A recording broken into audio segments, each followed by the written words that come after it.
All right, let's talk about the different ways you can own a business. Now, you will be doing an activity with the different methods of how to own a business. So, you're going to go into more in depth than what I'm going to be speaking about. However, the first things first is knowing the different ways you can actually own a business, starting with a sole proprietorship.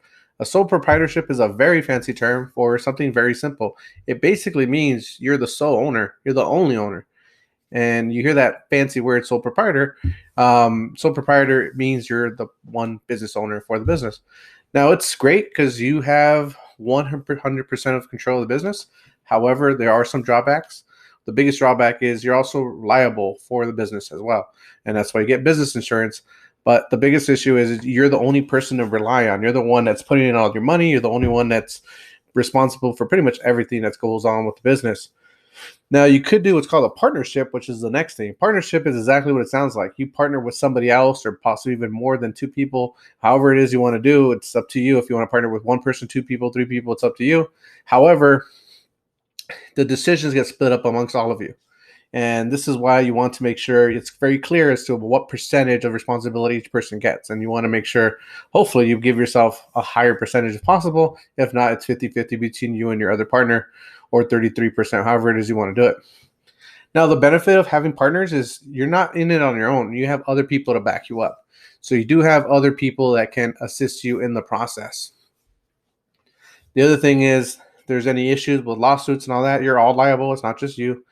And it's nice because you have someone else to back you up. You also have other people putting in money, and so there's a lot of benefits to the partnership. Now, you're going to read there's other drawbacks and other benefits as well, but partnerships is another way to go. From there, you could form a corporation. Now, this is something you will do later down the line. Now, a corporation is where you actually turn your business and turn it into a legal entity. At this point, you're almost relinquishing your control to a degree, and you're given the option to split it up with other people. Now, oftentimes when a corporation is made, it's designed to raise capital for the business. And your goal is to probably hold on to the majority of the shares, majority of the stocks of the business. So think of it like a textbook. You have a binding. When it's your textbook, it's all yours. However, when you cut the binding and you start giving away the pages, now you have other people that are involved. Now, the biggest benefit to a corporation is that it's its own separate entity. That way, if it does get sued, only the corporation gets sued. How do you make money with a corporation? Typically, there's several ways. One way is to, as a holder of the share, you can get what's called dividends. And however well the corporation does, they pay out. They may or may not pay dividends to its shareholders and stockholders. If it does, great. If it doesn't, oftentimes they don't pay dividends, and so don't expect that to happen. The other way is by the value of the shares that you hold going up or down. Now, the value of the shares can go up or down two different ways. One way is by actual assessment of the business. So if the business is actually doing really well, your shares can go up in value. If the business is doing bad, so will your shares. However, in the business world, a lot of things can happen. And a lot of times the share value is based on what people's perception is. It's very similar to trading cards. And if you ever play fantasy football, it's all based off of what people's assumptions are oftentimes. And so it's not always just based off actual facts. And so there's some basis of actual facts on what's really going on the financials, but oftentimes it can also be a mix of news, mix of theories. So for instance, if I'm looking at an ice cream company, the theory is that an ice cream company might do better in the summertime. So I might buy some shares somewhere around wintertime when they're low, and then hope they go up during summertime and sell them off. Now, that's just an assumption. However, that could be a possibility that you can make money. But once again, it's just an assumption. And that's oftentimes what gets done when people start buying and selling stocks and shares. So once again, corporations, with the big perk of it is that you can't get sued directly.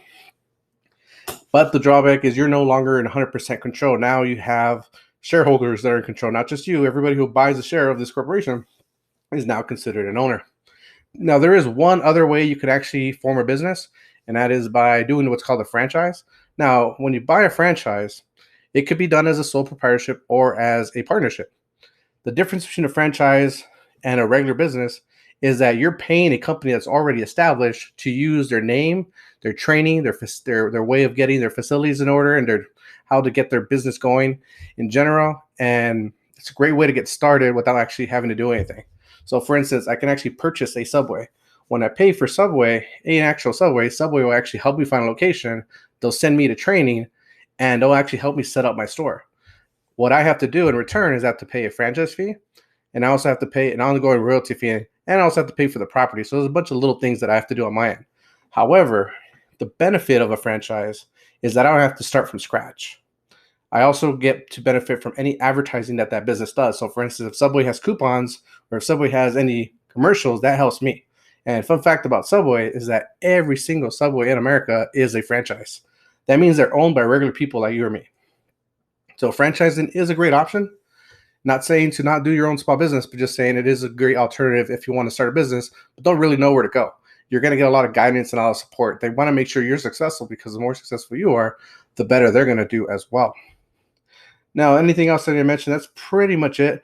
When it comes to those things, now you're going to do an activity where you're actually going to learn a little bit more about these different types of owning a business, but that's just to kind of give you an introduction.